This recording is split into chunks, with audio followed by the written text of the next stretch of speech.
Greetings, Benjamin J. from BENZTRAINZ with another in the series. Well, look what has just arrived. The Marx 1666. Found this on eBay. Only bidder, 12 bucks. And you can see this has been really badly stored. The tinder is just absolutely covered with rust. And there's this red oxide all over the engine and the tinder. So I don't know where this was, but it arrived absolutely dead. I was the only bidder on this engine. And so it got here. It wasn't in absolutely terrible condition. It's a smoker, as you see, or it was a smoker at one time, and had not been run in decades. The motor wasn't frozen, but it took both thumbs to turn the wheels. So I did the bypass on the E unit and did a bit of judicious lubing, cleaned the brushes. The rear stanchion was broken off. Now, I did a video similar to this, I don't know, probably 2 weeks ago. So if you get a 1666 and the stanchion is broken off, all you have to do is use a sheet metal screw, drill a hole, and just put a stack of washers there. Now, this one wasn't broken off completely, but it was broken enough you couldn't use it. So I flattened it out with a file and then just put a stack, I think there's 8 washers on it, and a long sheet metal screw, and installed a rear truck. The front truck is original. It came with it.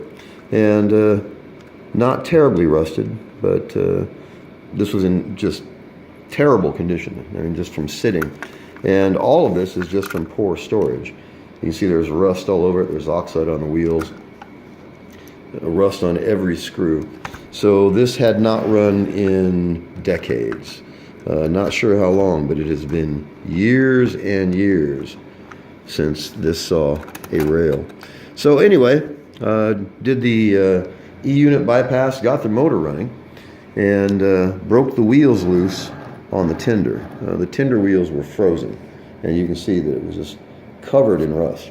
So what I'll do is spray this with WD-40, just absolutely soak it, and let it sit overnight, and then scrub it with a hard toothbrush, and you can scrub away most of this rust.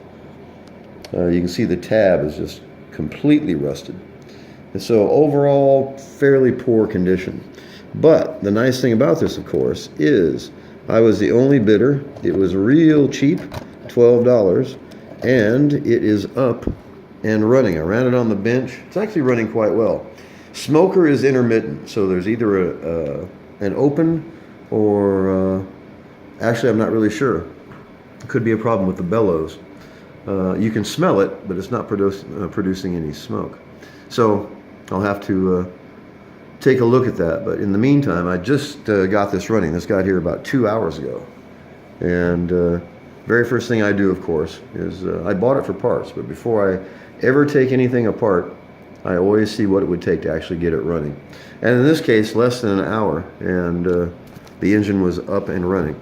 So this is going to be its first trip around the rail, running on the inside rail, track 3. So let me pull the consist up here. So I'm going to go ahead and run it with its original tinder. Always a good idea after you get these things broken loose, run them. It really, really removes all the rust. You can get it back down to bare steel, just the wheels rubbing on the axle. So a quick test of the 1666 has the original front truck, has a replacement rear truck, bypassed the E-unit, a few drops of oil, clean the brushes. First trip around the track, let's see how it goes. eBay, 12 bucks, I was the only bidder.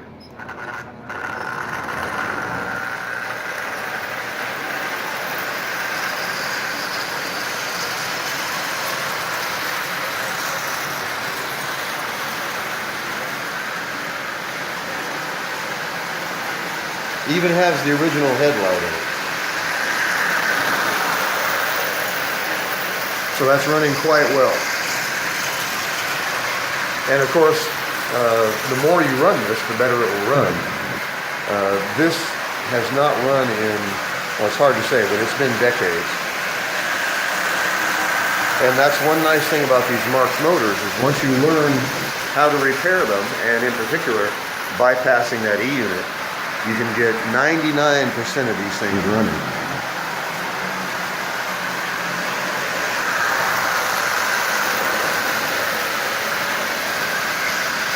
So it's pulling 21 Marx cars.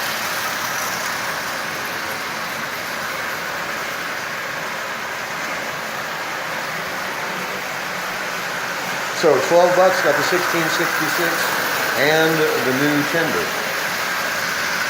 So a bit of continual lubing and tuning and letting this engine run. This is running just fine. This is going to be a good running engine. No problem with it at all. So all I need to do now is run it, get it cleaned up. Like I said, it still has the original headlight in it, so didn't even have to replace the bulb. So I'll take a look at that smoker and see if I can get it working. But so far, so good. Definitely worth the $12.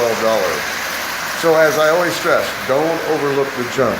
I was the only bidder on this engine, and in less than an hour, it's up and running. And running quite well, as you can see. So, it's been here a grand total of 2 hours or so, something like that.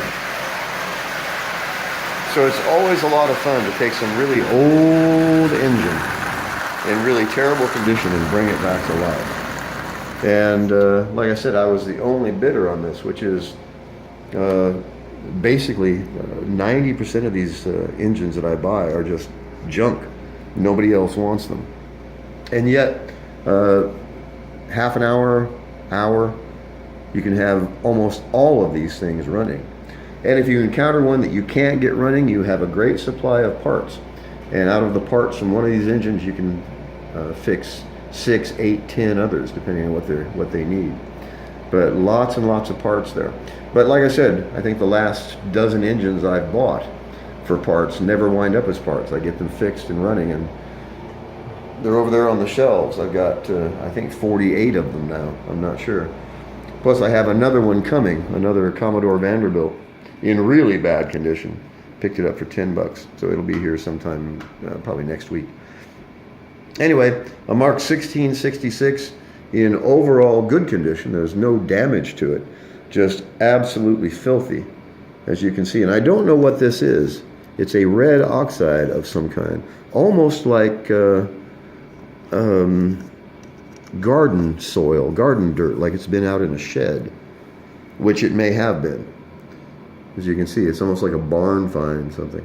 Anyway, covered in rust, didn't run.